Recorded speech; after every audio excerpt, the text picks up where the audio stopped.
What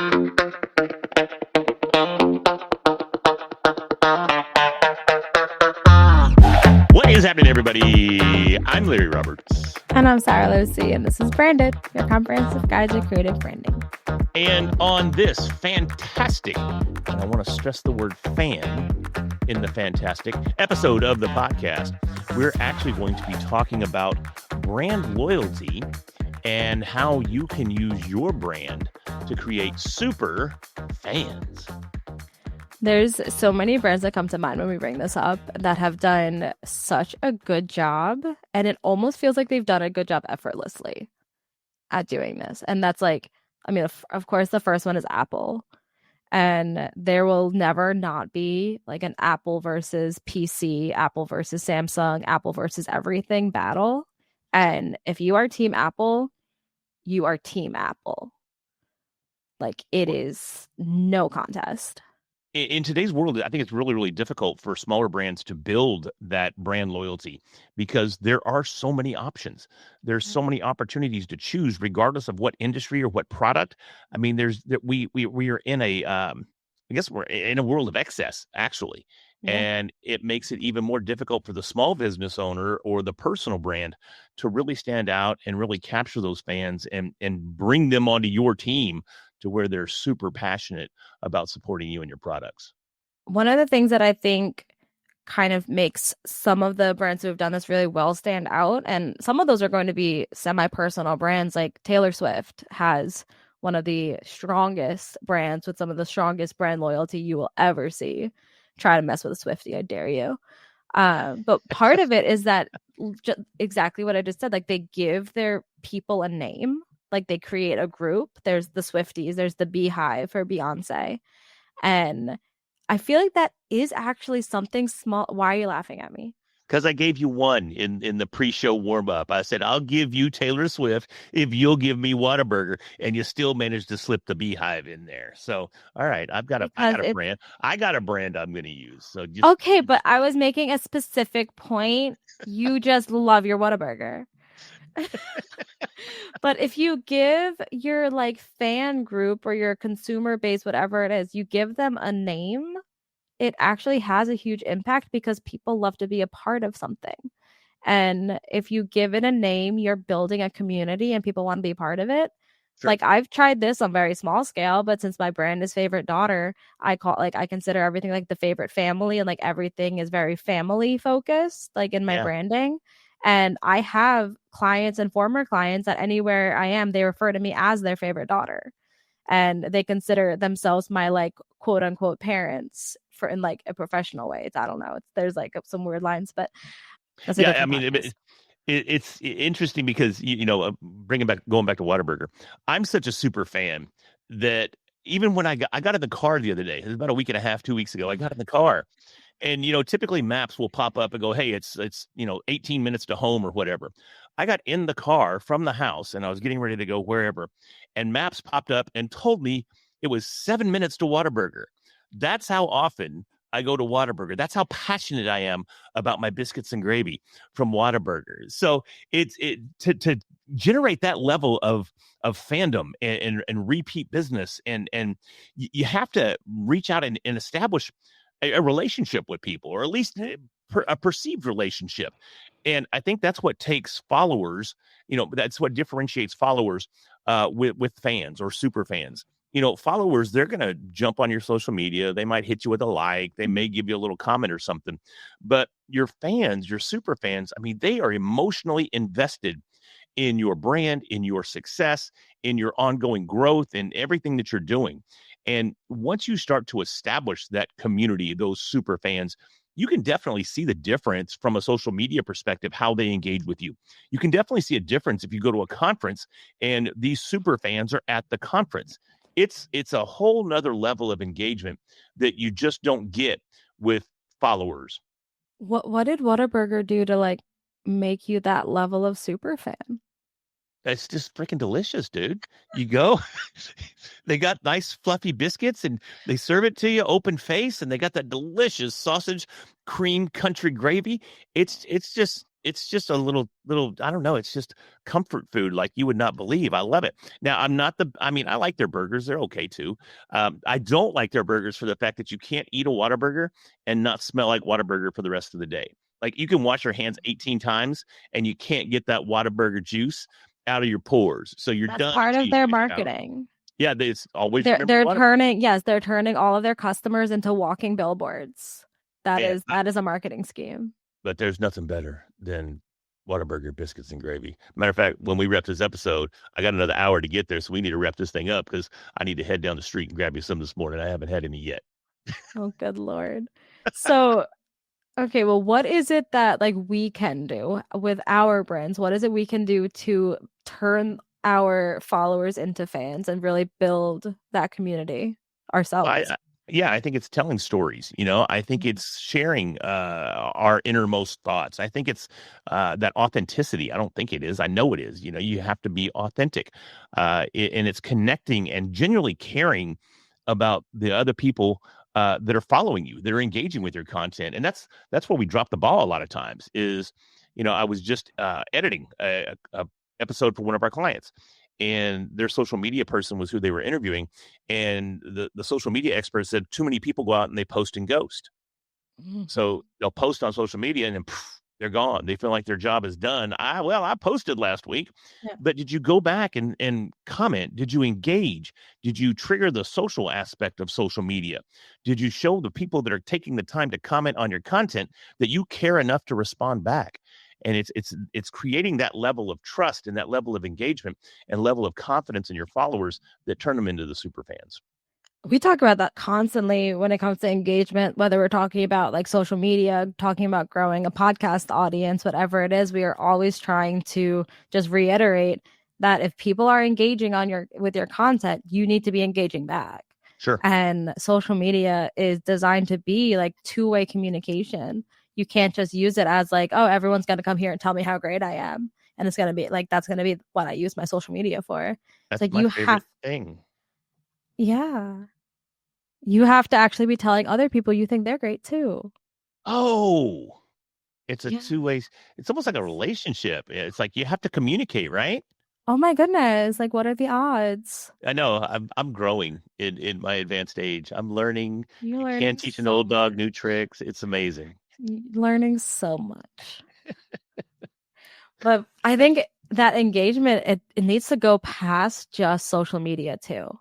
And you say this all the time, like that you have to show up. For both of us, we wouldn't have the brands that we have if we were trying to build them from home. No, Like you're 100% right. no one would know who the red hat guy was if the red hat stayed in his house. Yeah. Yeah. You have to get out and you have to pound the pavement. I mean, literally, thankfully, the last 3 weeks were amazing. But at the same time, by Friday of last week, I was semi sick. I got a little chest cold that I'm getting over right now. And it's because 3 weeks ago, I had an event here in Dallas that was a multi day event. The next week, I flew to Atlanta, had a multi day event. And then last week, I flew to Florida and had a multi day event. So, I mean, literally all over the country talking about branding, talking about, well, AI, talking about the red hat and having the red hat show up in all these different venues. And that's where a lot of people they miss the boat, because not only did I go and speak at these events, I engaged with everybody. I ate lunch with everybody. I went to dinner with several people. It was that level of really investing my time and investing my interest in these individuals, and it came back to me. I mean, every event I had a minimum of 3 to 5 phone calls that were set up from each one of those events. And guess what? Each of those 3 to 5 phone calls, well, Zoom sessions, they're potential clients. So it's getting out there and establishing that brand and showing that real interest in the other individuals that are there that makes all the difference in the world. I did this a lot last year. This year I'm kind of cutting back a little bit just for my own sanity because it is a lot to travel that much, but it's it's so important. Like my brand grew so much last year because I was traveling to a different event I think every month. Yeah, yeah. And some months multiple times a month. And like I mean you do that all the time, you're kind of used to it, but it was kind of new to me. I'm definitely not used to it, man. Because you got that benefit of youth on your side. I'm old as shit and still trying to do I it. don't feel youth. It is I don't feel like it. tough. And it's funny because I even told you this last year too. I said, man, come 25, I'm not hitting the road. I'm just not, unless it's a significantly paid gig. I'm not getting out there. And I think I don't think I know. I mean, I've already taken like 6 trips this year, and it's just March 17th. It's freaking insane. Yeah, I mean, I got to cut back this year because I have so much travel for like personal stuff. Like my sister's getting married, my best friend just had a baby. Like I'm gonna be traveling all over, but it's mostly gonna be for personal reasons. But like the last year, I was everywhere. This year, I think I've only done one or two events this year so far. I've got another one in like 2 weeks, and then I'll be having a break for a little bit. But there, it's just so much. But it's important. I talk about storytelling constantly. I'm annoying about it. But the reason I think stories are so important is because stories create connections. But Sure. those connections come from shared experiences. So we tell stories in order to like give people insights into some of our experiences, hoping that they will resonate with them and they'll like have something similar. But if you're out there with these people and you're at events and you're spending time with them, you're creating shared experiences. Yeah.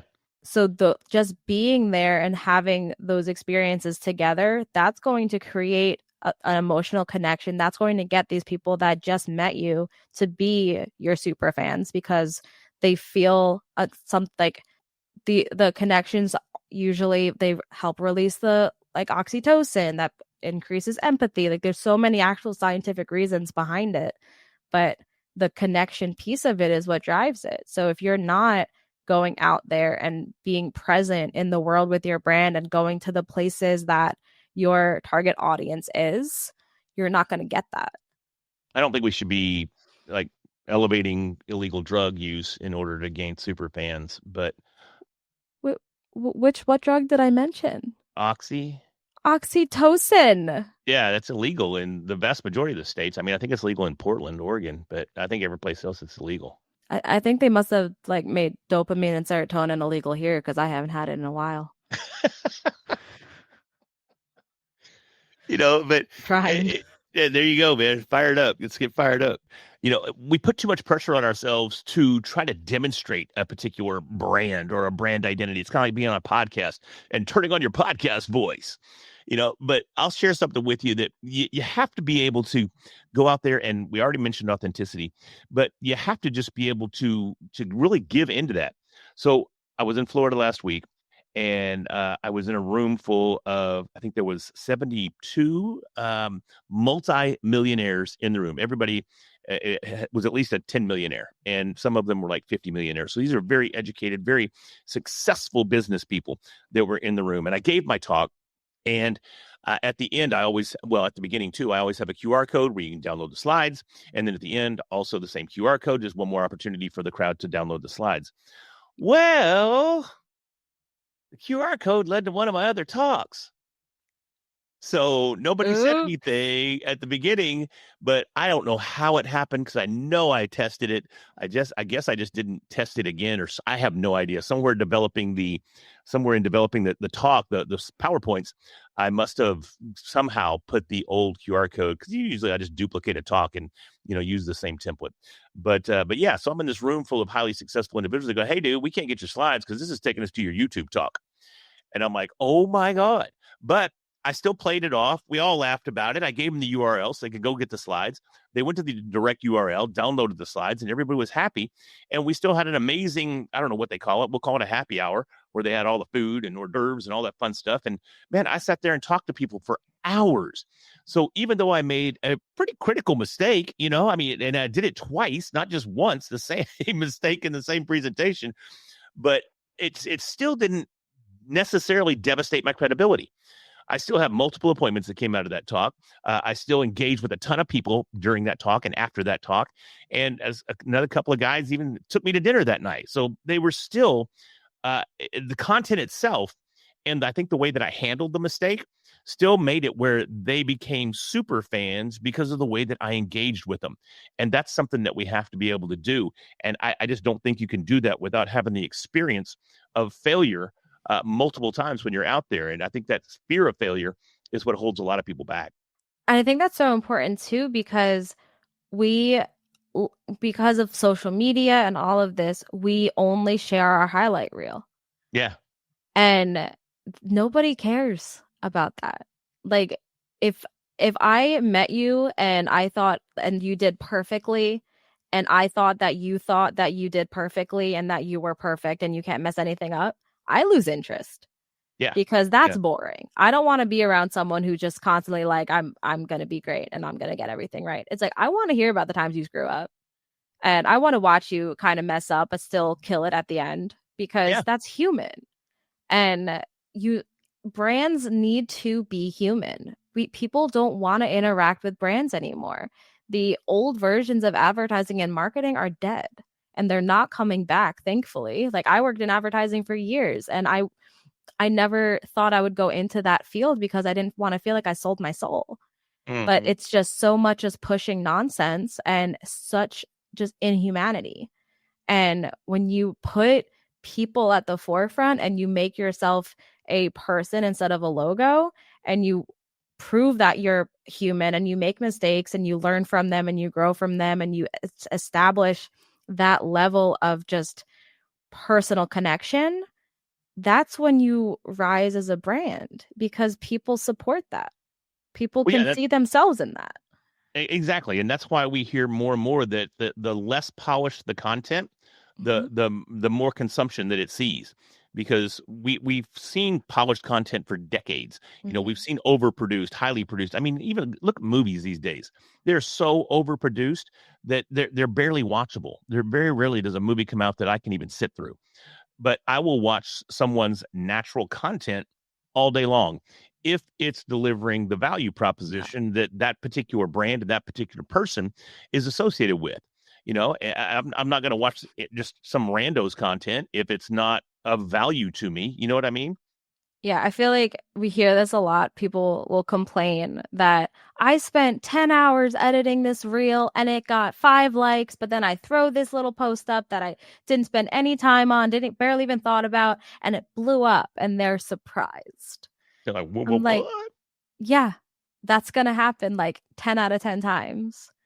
And if you can get the same like value in a video that took you 5 seconds to shoot on your iPhone versus 10 hours to produce on multi cameras and stuff, like, why would you even spend all that much time? Yeah. The value is there, and then the return's going to be a lot higher on your part because you're not investing all of this time and money to produce it. Just have something real out there. Like people respond so much better to like a selfie video than they do so many other types of content, Yeah. because I it's mean, just like that looks real. Like I can see you doing that. yeah, I mean, look at the news or look at news shows, on TV. Their viewership is at record lows across the board, regardless of what platform it is or what station it is. It doesn't matter. Fox, ABC, CNN, whatever, all of them. All of their viewership is way down. Why?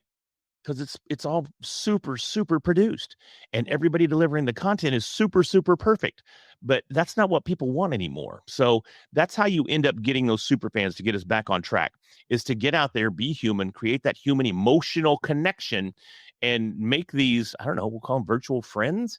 And then at some point maybe they become real friends. You meet them in person and now they're even bigger fans. You know what I mean? So it's really just getting out there and making it happen. Yeah, and with like when you're putting out content, like don't be afraid to put out your bloopers. We do it all the time. Mm-hmm. Like like whether we keep it in the episode, which we do often, or we take it out and like release it separately later. Like we do that for a reason, because we want people to know us, and we make mistakes and we say stupid things, and that's just human. So don't feel like your content has to be perfect for it to be valuable. Like some of the value just comes in people being able to see you for who you are. So I think that's a great message for this particular episode of the podcast. Hopefully some people found some value in it, and you're able to take some of the stuff that we talked about here and create your own foundation of super fans. And if you haven't already, then by all means, Wonder Twin powers activate and let's be superheroes together. So with that, I'm Larry Roberts. I'm Sarah Lucy, and we'll talk to you next week.